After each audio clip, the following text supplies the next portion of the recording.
अगर आप उनसे कुछ प्रश्न करना चाहते हैं और उनसे उस प्रश्न का उत्तर चाहते हैं तो ये उपाय आपके बहुत काम आने वाला है। और ये प्रयोग किया गया उपाय है, ये प्रयोग किया गया प्रयोग है, और इस प्रयोग के द्वारा जो इष्ट हैं आपके, वो आपको सपन में आपके प्रश्न का उत्तर जरूर देंगे। तो इस प्रयोग को बताने से पहले आपको मैं ये बता दूं कि सपन में उत्तर जो है वो इष्ट या भगवान जो हैं वो कैसे देते हैं आपको। जैसे हम लोग एक दूसरे से बात करते हैं कोई भी बात, तो हम सीधा सीधा बात कर लेते हैं, पर भगवान ऐसे बात नहीं करते। वो संकेत आपको जो देते हैं उनके कुछ अलग होते हैं। उनको समझना बहुत महत्वपूर्ण है, तरीके से आपको उनको समझना होगा कि किस प्रकार से उन्होंने आपको संकेत दिया है। उदाहरण के लिए कई बार ऐसा होता है कि कई लोगों को ऐसे सपने आ जाते हैं, वो गुरु बनाना चाहते हैं, वो गुरु बनाना चाहते हैं किसी न किसी को, वो चाहते हैं मंत्र जप करें, तो उनके इष्ट देव उनको सपने में एक व्यक्ति को दिखाते हैं, जो व्यक्ति उन्होंने या तो यूट्यूब पे देखा हो या किसी टीवी में देखा हो या वैसे सामने देखा हो, और वो आपको कोई मंत्र दे रहा है। इस प्रकार से सपने में भगवान आपको जो है वो संकेत देते हैं आपके प्रश्नों के उत्तर के। तो संकेत जरूर मिलेंगे, 100% इस प्रयोग से संकेत आपको मिलेंगे। इस प्रयोग को पूर्ण निष्ठा के साथ आपको करना है, विश्वास के साथ आपको करना है। एक दिन का प्रयोग, मात्र 5 मिनट का प्रयोग है। इस प्रयोग को करना कब है आपको? करना है आपको लगभग रात के 10 बजे के लगभग, जब आपके सोने का समय होगा। सोने से आधे घंटा पहले या फिर 15 मिनट पहले आप कह सकते हैं, आधे घंटे या 15 मिनट पहले आपको ये प्रयोग जो है वो करना है। क्या करना है ध्यान से सुनिए। अगर आप पहली बार चैनल पे हैं तो हमारे साथ जुड़ने के लिए शिव कृपा चैनल को सब्सक्राइब कीजिए, लाइक कीजिए, शेयर करना अधिक से अधिक लोगों तक, ताकि जिन लोगों के प्रश्न हैं और नहीं अपने प्रश्नों के उत्तर पा रहे हैं, वो इस प्रयोग के माध्यम से अपने प्रश्नों के उत्तर पा पाएँ। तो सबसे पहले आपको कुछ चीज़ों की आवश्यकता पड़ेगी, कुछ चीज़ें आपको चाहिए। और उससे पहले आपको जो मंत्र मैं आपको बताऊंगा वो आपके जो भी इष्ट हैं वो उनका मंत्र होगा। आपके इष्ट अगर भगवान शिव हैं तो ओम नमः शिवाय ओम का जप आपको करना होगा और आपको लिखना होगा। जो भी मंत्र, जो भी आपके इष्ट हैं और जो भी मंत्र आप प्रयोग करोगे, उस मंत्र के आगे भी ओम लगाएंगे आप और पीछे भी ओम लगाएंगे, ठीक है। और आपको क्या करना है, सबसे पहली बात, आपको जब भी प्रश्न का उत्तर चाहिए तो कम से कम आपको 5 माला जप करनी है उस मंत्र की। उदाहरण के लिए आज आपको उस प्रश्न का उत्तर चाहिए तो सुबह आप 5 माला उस मंत्र की जप कर लो जो आपके इष्ट हैं। उदाहरण के लिए मेरे बाबा भोलेनाथ इष्ट हैं और मैं चाहता हूँ बाबा भोलेनाथ मुझे प्रश्न का उत्तर दें। तो आपको क्या करना है, एक लाल पेन लेना है, एक कोरा कागज़ आपको लेना है जिस पर कुछ भी ना चला हो, कोरा कागज़ A4 शीट आती है जैसे।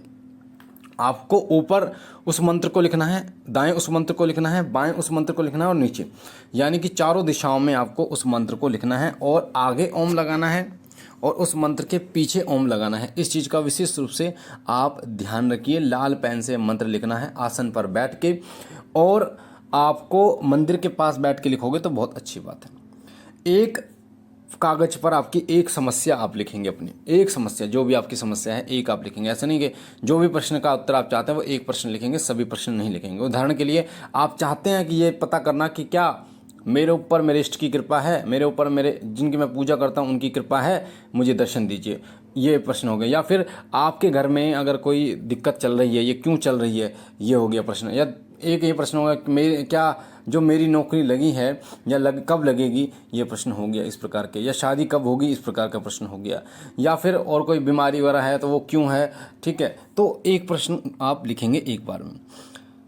अब आपको क्या करना है, आपको अपना नाम लिखना है। मेरा नाम ये है, मैं रहने वाला यहाँ का, पूरा एड्रेस, मेरा नाम ये है, मेरे घर के पता, मतलब रहने वाला यहाँ का पूरा लिखना है।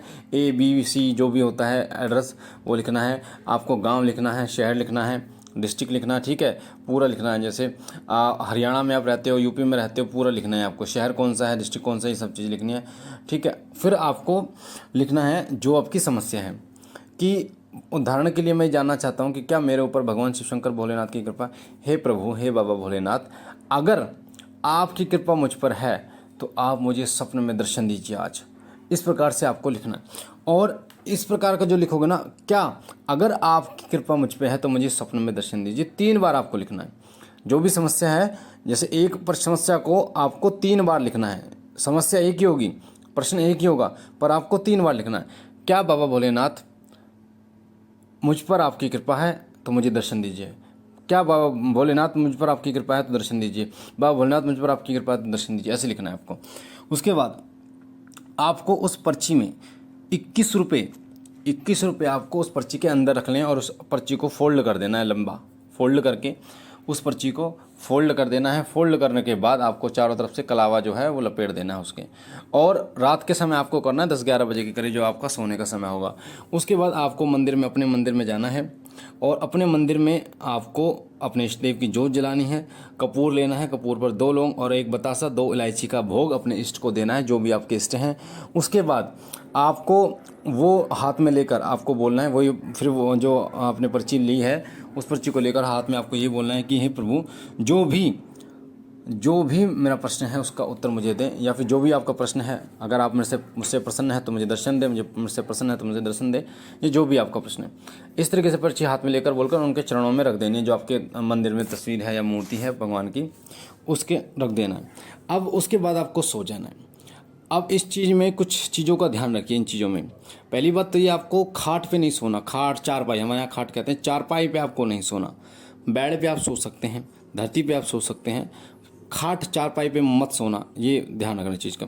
दूसरी बात, आपको उस समय पर, जिस समय आपने ये प्रयोग किया है उस समय पर ब्रह्मचर्य का पालन करना है। आप अगर पति पत्नी आपकी शादी हो चुकी है तो आपको अपने पत्नी के साथ सहवास में नहीं जाना, इस चीज़ का विशेष रूप से ध्यान रखना है, आपको पूर्ण रूप से ध्यान रखना है आपको। आप देखेंगे कि उसी स्वप्न में, उसी रात आपको आपके प्रश्न का उत्तर मिलेगा और 100% मिलेगा। ये मेरा खुद का आजमाया हुआ प्रयोग है, आपको उस प्रश्न का उत्तर जरूर मिलेगा। आपको एक चीज़ और बता दूं, संकेत समझना पड़ेगा आपको। भगवान आपको जो संकेत देते हैं ना, वो पज़ल की तरह देते हैं। पज़ल जैसे होती है ना, पज़ल को टुकड़े टुकड़े होते हैं, फिर उसको मिलाते हैं तो एक आकृति बन जाती है, ऐसे ही भगवान आपको संकेत देते हैं। तो आपकी समस्या का समाधान भी देंगे, आपके प्रश्न का उत्तर भी देंगे, पर आपको उसको समझना होगा, ये बहुत महत्वपूर्ण है।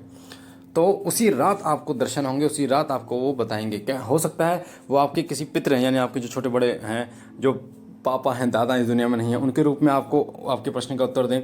हो सकता है आपके बच्चे के रूप में वो आपके प्रश्न का उत्तर, यानी आपको ऐसा लगे कि मेरा जो बच्चा है वो बता रहा है मुझे, मेरे पिताजी मुझे बता रहे हैं, या मेरा कोई पड़ोसी, मेरा कोई रिश्तेदार मुझे बता रहा है। इस प्रकार आपको कोई बताए, जरूरी नहीं कि भगवान स्वयं आकर बताएं आपको, तो आपको प्रश्न का उत्तर मिलेगा जरूर। तो मुझे आशा है ये जानकारी आपको पसंद आई होगी। इस वीडियो को ज़्यादा से ज़्यादा लोगों तक शेयर कीजिए, ताकि और लोगों तक ये जानकारी जाए और लोग भी इसका फ़ायदा उठा पाए। बाबा भोलेनाथ से मैं विनती करता हूँ कि वो सब आप पर कृपा करे, आपके घर परिवार पर कृपा करे, सदैव आपकी झोली भरते रहे। और कुछ लोग ऐसे हैं जो हमारे नाम से लोगों को अपना नंबर दे रहे हैं, शिव जी की फ़ोटो लगाकर बाबा भोलेनाथ की। तो आपसे कहना चाहूँगा, सावधान रहिए ऐसे लोगों से, 1 रुपये किसी को मत दीजिए। अभी तक मैंने किसी को अपना नंबर नहीं दिया है, तो इस चीज़ का विशेष रूप से ध्यान रखिए। बहुत मेहनत से 1-1 रुपया जो है वो कमाया जाता है। मैं भी नौकरी करता हूँ, किसी को भी 1 रुपये देने की जरूरत नहीं है। बाकी बाबा भोलेनाथ आपकी झोली भरे।